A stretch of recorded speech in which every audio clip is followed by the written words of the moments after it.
The sharp knock echoed through Dr. Maya Ellison's home at exactly 8:15 a.m. on a Saturday. Through the frosted glass of her front door, she could make out multiple silhouettes. 2 uniformed police officers flanking a rigid-postured man in a crisp suit. Rick Sterling, HOA president, stood with arms crossed, a thick manila folder tucked beneath one elbow. "Dr. Ellison," Officer Ruiz called, his voice professionally neutral. "We need to speak with you regarding property violations." Maya's husband Marcus appeared beside her, their teenage daughter Zoe hovering nervously in the hallway. Maya's mother Lita emerged from the kitchen, concern etched across her face. "They actually brought the police?" Marcus whispered, disbelief edging his voice.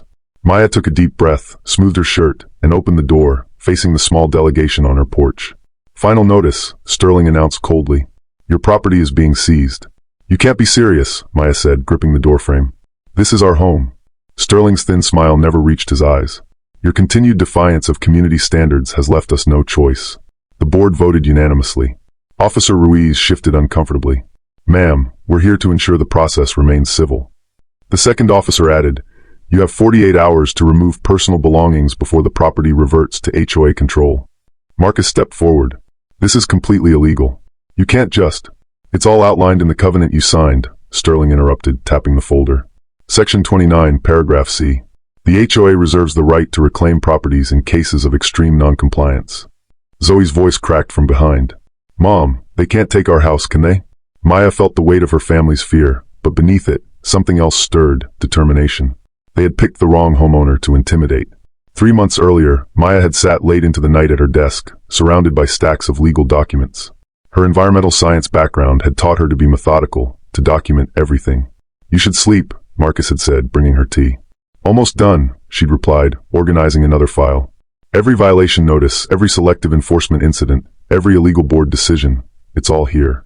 What Sterling didn't know was that Maya had been consulting with environmental law specialists. She'd documented years of the HOA's discriminatory practices and violations of state environmental protection statutes. Linda Park, the HOA board's lone voice of reason, had discreetly provided internal memos showing Sterling's targeted campaign against Maya's family. "If they ever try something drastic," Maya had told Marcus that night, adding the final document to her collection, "this will be our shield and our sword." She'd closed the fireproof box, never imagining how soon she'd need it. Before I continue the shocking story of HOA overreach, hit that subscribe button right now. You won't want to miss how this confrontation ends and the powerful lessons about protecting your property rights. Subscribe now and activate notifications to catch all our real-life property battle stories. Have you ever felt powerless against authorities who seem to have unlimited control over your property? Where do we draw the line between community standards and personal freedom? As Maya stands at her doorstep facing the potential loss of her home, many of us wonder, what rights do homeowners truly have when facing aggressive HOAs? Drop a comment sharing your HOA experiences or thoughts on property rights. Has an HOA ever crossed the line with you or someone you know? Your stories help others realize they're not alone in these battles, and the community we're building here provides strength through shared knowledge. Willowbrook Estates gleamed with perfectly aligned mailboxes and meticulously trimmed hedges. Founded 20 years ago, the neighborhood had quickly become the gold standard for suburban living, with home values consistently rising 15% above surrounding areas. The community consisted of 112 homes arranged around curved streets and small parks, each property adhering to strict architectural guidelines. Seasonal decorations, exterior paint colors, and even the types of plants permitted were governed by a 94-page rulebook that homeowners agreed to upon purchase. For most residents, these regulations represented security, a guarantee their investments would remain protected from the chaos of individual expression. Community newsletters celebrated conformity with perfect property awards, while anonymous tip lines encouraged reporting of violations. To outsiders, Willowbrook appeared flawless. But beneath its polished surface, invisible fault lines were forming, with Dr. Maya Ellison's property increasingly at the epicenter of community discord. Dr. Maya Ellison had moved to Willowbrook Estates 4 years ago, attracted by the good schools and quiet streets. A tenured environmental science professor at the State University, she'd published widely on sustainable urban living, a passion she brought home through practical application. Her husband Marcus, a freelance software developer, had converted their garage into a solar-powered home office. Their daughter Zoe, now 16, had inherited her mother's environmental consciousness and her father's technical aptitude, documenting the family's sustainability journey on social media.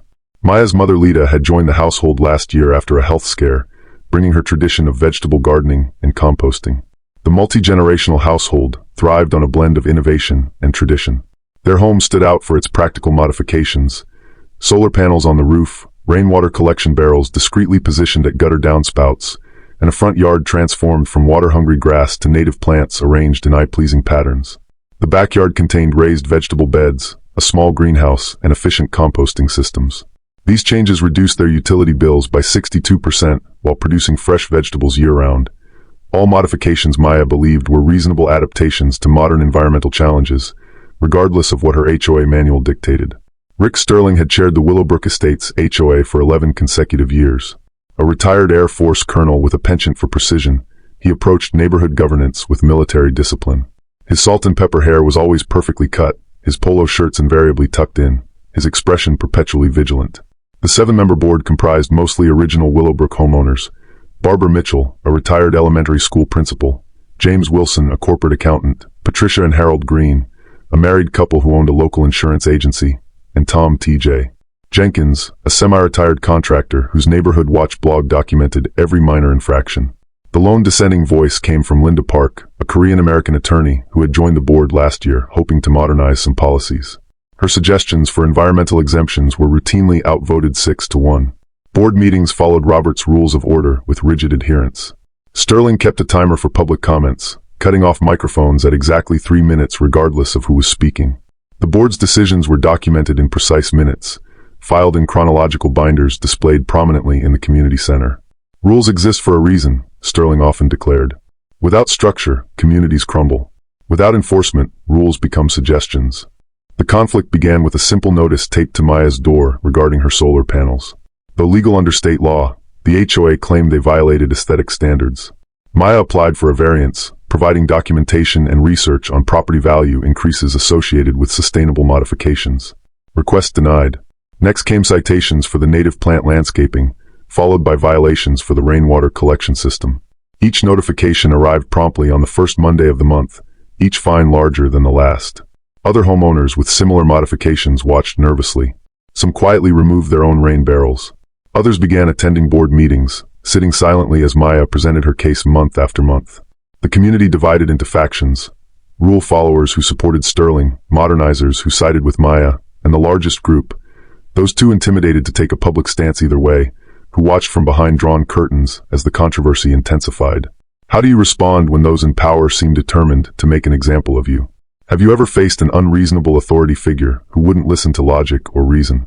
Share your experiences in the comments about how you've handled similar situations, whether with an HOA, local government, or any authority overstepping boundaries. What strategies worked? What didn't? Many viewers have told me these videos helped them develop effective approaches to standing their ground. Your comments could help someone else facing similar challenges right now.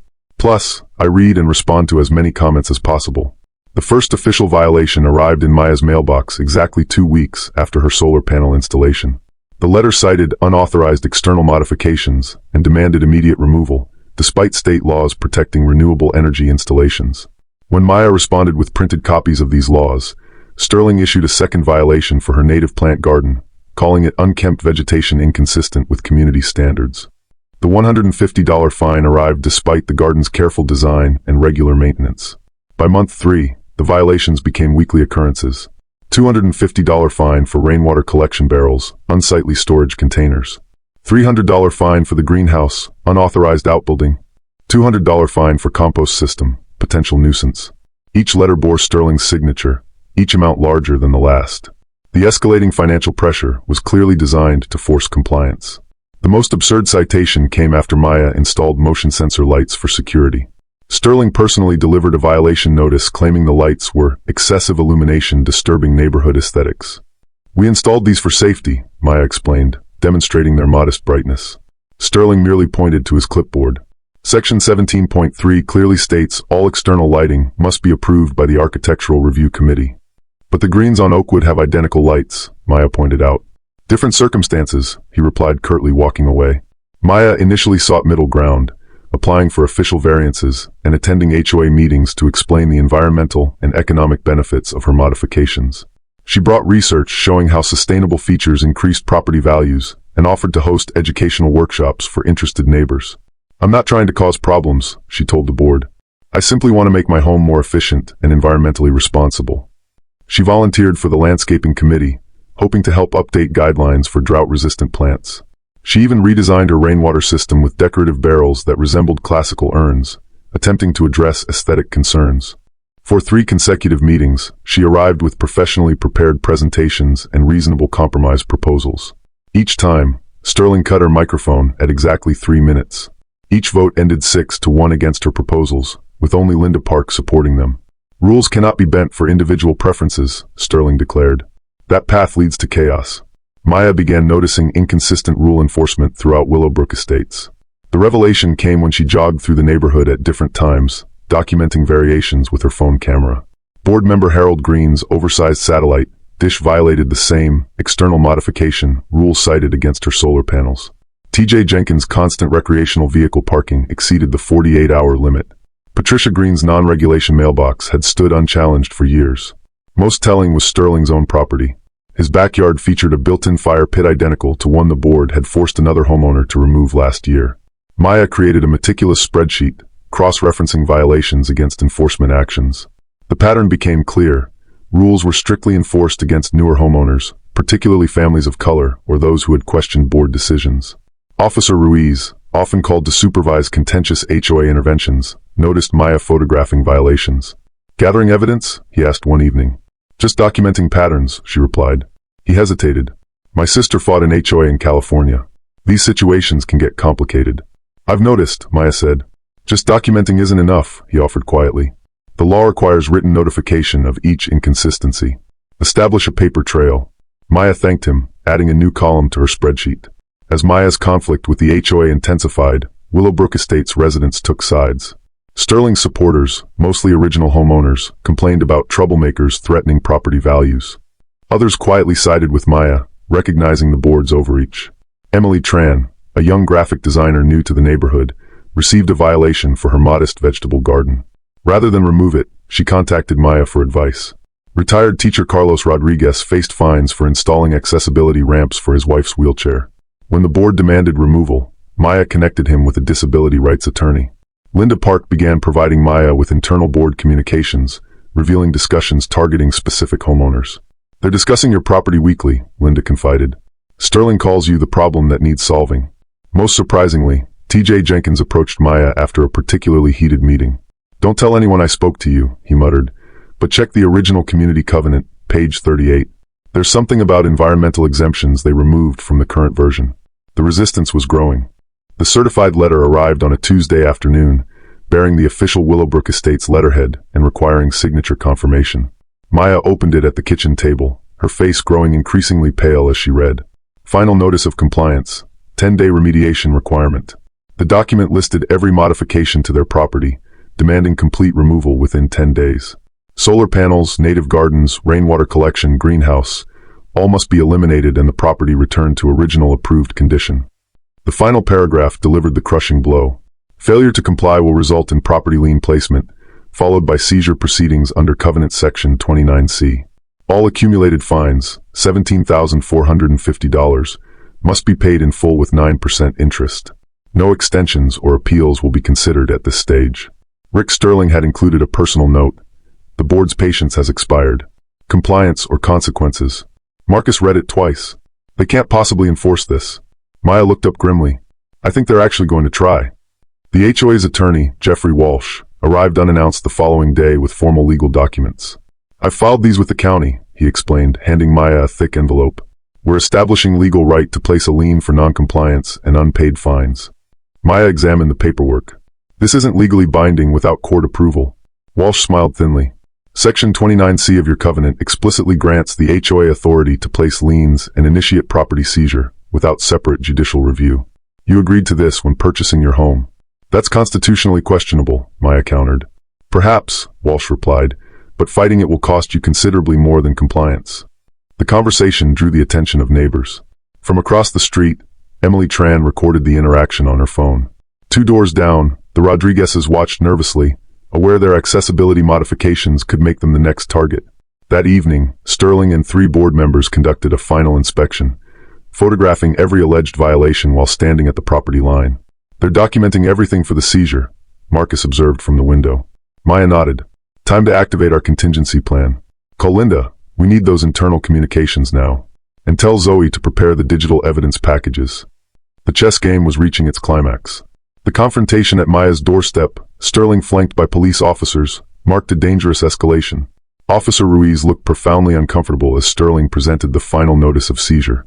Dr. Ellison has 48 hours to remove personal belongings, Sterling announced.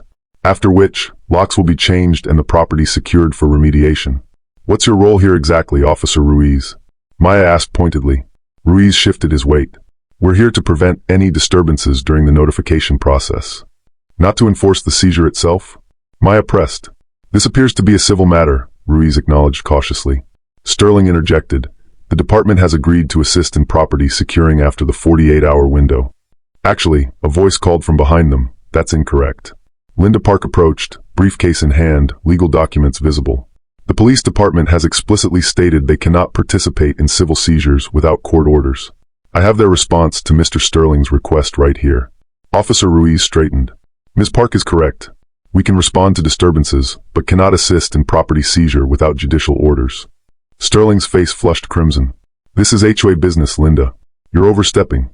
As a board member and attorney, Linda replied calmly, I'm clarifying legal boundaries. This seizure attempt lacks proper foundation. The second officer spoke into his radio, requesting clarification from his supervisor. Maya addressed Officer Ruiz directly. I have extensive documentation of selective enforcement and procedural violations. Would your department be interested in this evidence before becoming further involved? The tension on the porch was electric as Sterling realized his police backup was wavering. Inside the house, Maya's family mobilized with practiced precision. Marcus downloaded security camera footage capturing every HOA interaction. Zoe coordinated with sympathetic neighbors through a private group chat, collecting statements and photo evidence of selective enforcement.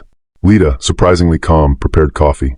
In my country, I've seen powerful people fall when communities stand together, she said, setting out cups. This Sterling man has forgotten that neighbors help neighbors.